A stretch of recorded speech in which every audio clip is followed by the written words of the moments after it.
Hey guys, it's Greg from East Coast Eyes, and this 30 Thursday we'll be discussing taping your stick.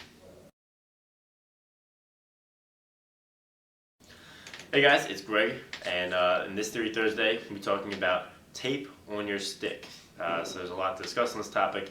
It'll be a pretty cool episode. This was a suggestion from a fan who won one of our giveaways. So I'm here in the new office.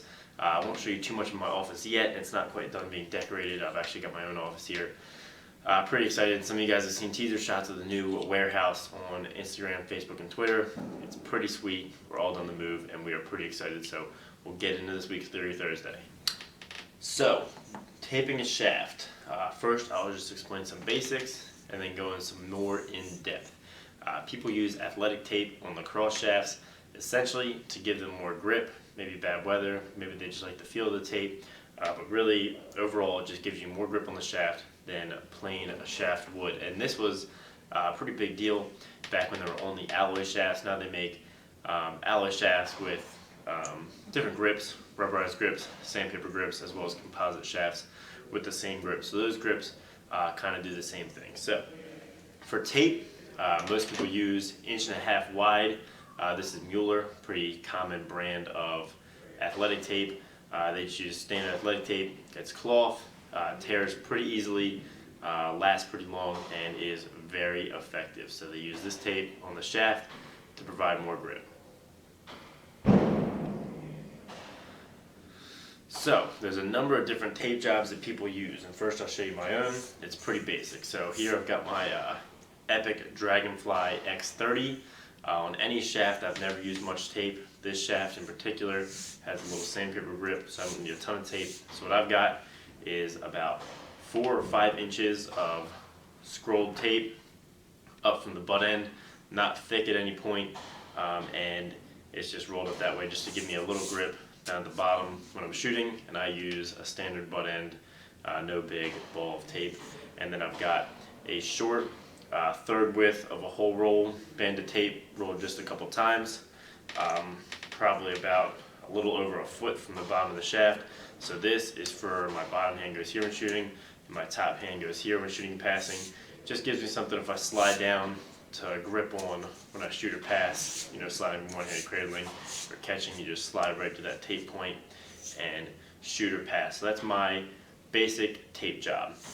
A couple of tips when you're taping that I've found to be very effective.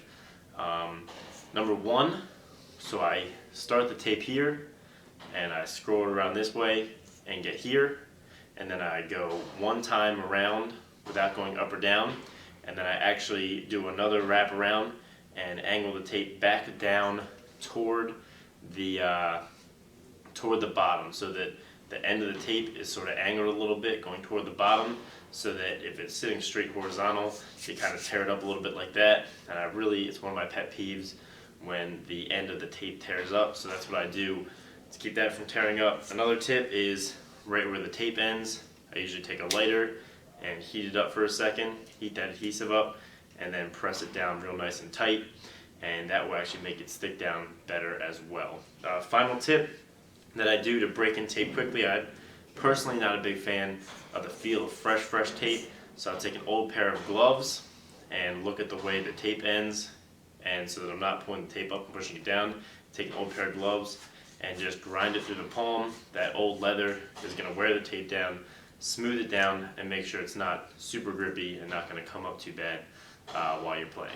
So some recent rules you should be aware of when taping your stick. Number one, you cannot have tape that touches the plastic of the head. So no more can you tape from the shaft onto the head.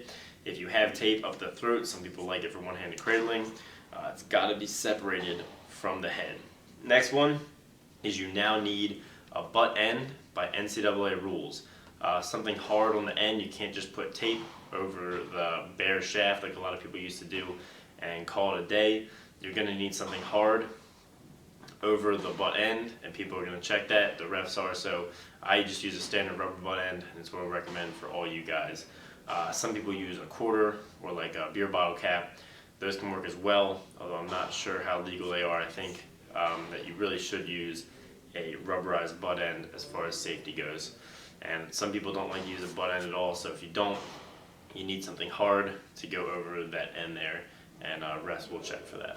So now let's talk about a couple of different types of tape jobs that people like to use, and then we'll talk about one cool innovative thing that I might have to show you guys a tutorial for later.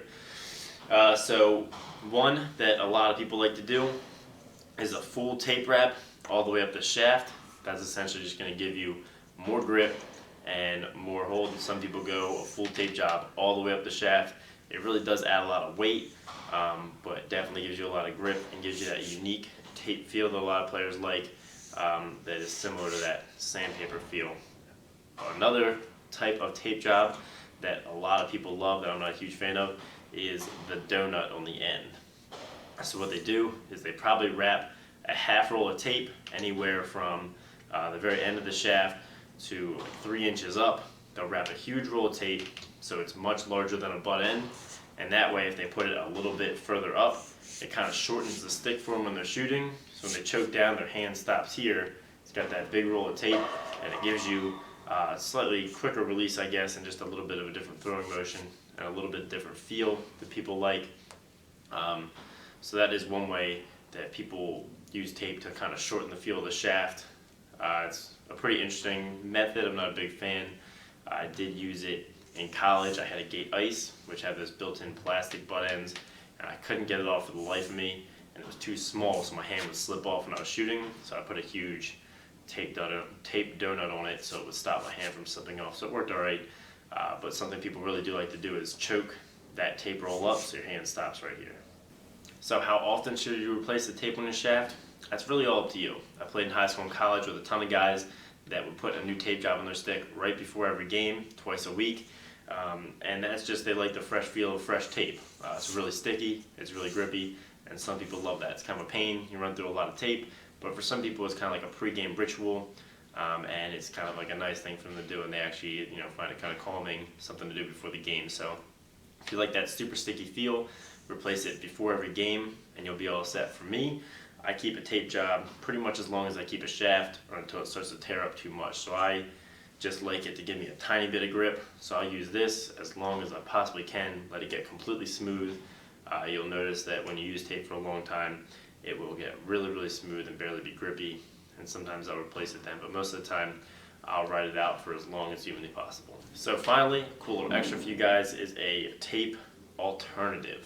So what this is a liquid rubber, and what I did was I took a little tape and put it down on the bare shaft, covered up the bottom, taped the bare shaft with one pretty big one on the end here, and then 2 little stripes, and then I dipped it in this liquid rubber called Plasti Dip.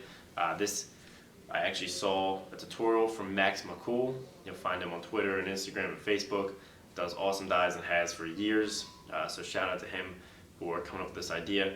But it gives you a permanent rubber butt end that can be longer, as big as you want, as far as you can dip it in really any shape, with the ridges and everything like that. So it's a really cool permanent solution to tape that's going to keep its grip and it won't come up. So thanks for watching, guys. Make sure to subscribe for more streaming videos and tutorials. Like this if you liked it. Leave your suggestions for future 30 Thursdays in the comments, and have a great day.